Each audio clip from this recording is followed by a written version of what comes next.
ကြီးတော့ပါလေမသိဘူးတခြားကြည့်ဒီမဲ့ရေးရမယ်တခြားကြည့်စောပြမယ်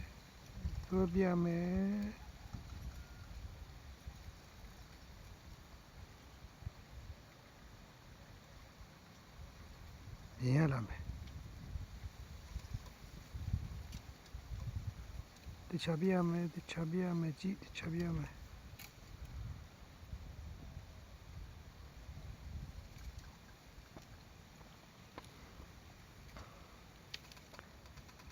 တွေ့လား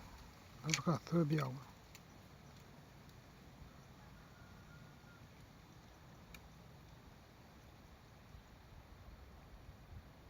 တွေ့လားမယ်အတေးကြီးပဲ